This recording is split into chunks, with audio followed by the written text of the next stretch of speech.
Welcome to Credit Never Happened, an investigation into the implications of working harder versus smarter. This is actually an outgrowth of a paper by Sterman and Repenning about nobody ever gets credit for fixing problems that never happened. You see it constantly in organizations where those who are rewarded for fixing problems seem to be in the midst of more problems that need to be fixed. So the the model that's presented in this paper, which we put together a causal loop diagram view of, given a actual performance situation, there is in fact a difference between an actual and a desired performance would provide a performance gap, and as a result of that gap, the implication is that there's a pressure to do more work and there's a pressure to improve capability. This initial one sets off a reinforcing loop where the pressure to do work results in more time spent working, which increases actual performance and balances out the performance gap, and we call that B1 a work harder loop. At the same time, the pressure to improve capability results in time spent improving capability, which after some period of time actually improves capability, which then interacting with the time spent working increases actual performance, balances out the performance gap, and that we call that the B2 work smarter loop. At the same time, there is in fact a shortcut in here in terms of sometimes the pressure to do work results in people figuring out how to take shortcuts to get more stuff done in the same period of time, though that generally only works to a certain extent before it has a negative impact on things. And then this larger loop that I talked about just a moment ago, we called R3 the reinvestment loop, where actually spending time improving things improves capability, so our performance improves. Then what we did was we took this model and we actually developed a stock and flow simulation version of the same model. And don't let this overwhelm you. We simply added a few pieces so that it actually worked as a simulation. It's often much easier to draw causal loop diagrams because the rules for putting them together aren't as explicit, though when you develop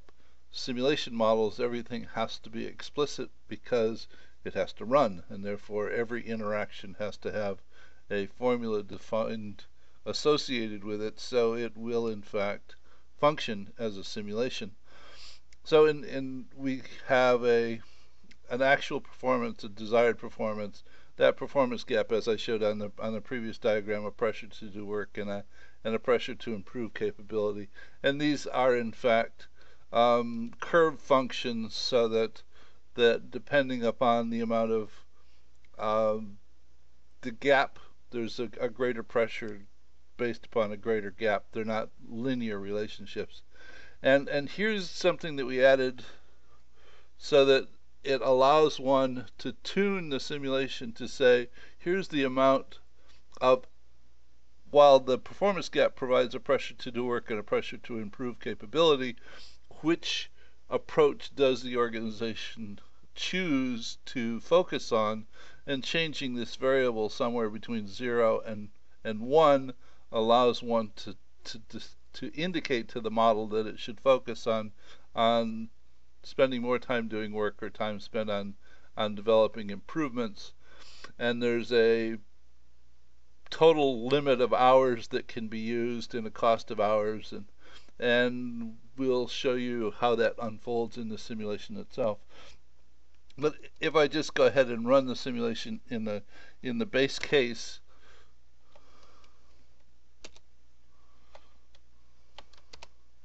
what you'll see is that it's a very steady state. It's just like watching paint dry, and then nothing is happening, so that the performance isn't, the desired and actual performance are in fact the same, and there's no difference between there is no performance gap, and the capability is in fact a constant because the organization is investing a small amount in continuing to renew the capability, which is eroding on an ongoing basis.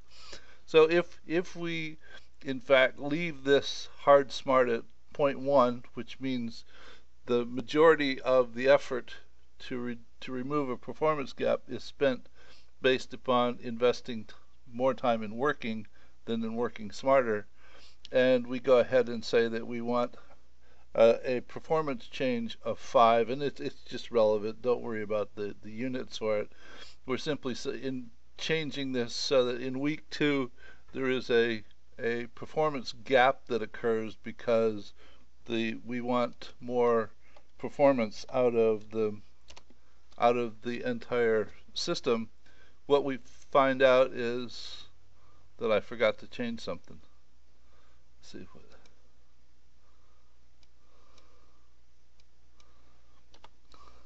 Oh, okay. Let me try this again.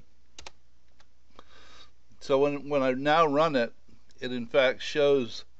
that a lot of things have changed. Where based upon the desired performance changing in the second week from what it was to being 5 greater than it was, that resulted in there actually being more time spent working on this curve, and that time spent working was done to in fact increase the actual performance. Though what you notice after time is that while there was an initial performance gap and then the additional time spent working reduced the performance gap, over time the performance gap continued to increase and the work flattened out because we tell it that it could only have 50 hours maximum of working. What's showing up here is that extra overtime, the rate at which capability decreases is in fact based upon the workload, so that the more overtime the organization invests or spends, the more rapidly its capability erodes. It's burnout that happens over time. So if we actually increase this to something more on the order of well, let's say that we switch it so that there's 70% focus on work and 30% focus on improvement, as opposed to almost all of it focused on work, and we now run the model. What we see is that there is in fact that increase in the desired performance, that step change that happens from 39 to 46, and immediately that creates a performance gap which is responded to by the organization to increase the amount of time spent working, though the time spent working is in contrast with some amount of time spent on improving the situation, so that while there's initially a performance gap and it's diminished because of the amount of time spent working, the amount of time spent working in fact declines to come back down because the organization is improving its capability to do work at the same time that it is in fact working to respond to the performance gap. And what happens is that while initially the time spent working went up to, well, it went up to 46 and it stayed there, but it didn't continue to increase in the cost of operation, which increased substantially, in fact began to decline because of the capability improvements in the operation of the organization. And we can see that where the initial performance gap declined, it in fact leveled back out, and the capability of the organization increased based upon the investment. If the organization in fact changed its perception of the ratio of how it should invest in meeting the increased performance demand, and spent more time on improving capability, you notice that here the amount of time spent working, there was a lot more time spent on the improvement, so that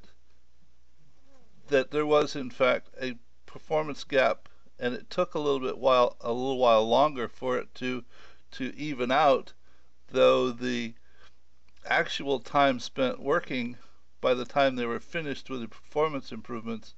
actually decreased from 39 to 35, and the cost of operation decreased below what it was initially. So it depends upon how the organization looks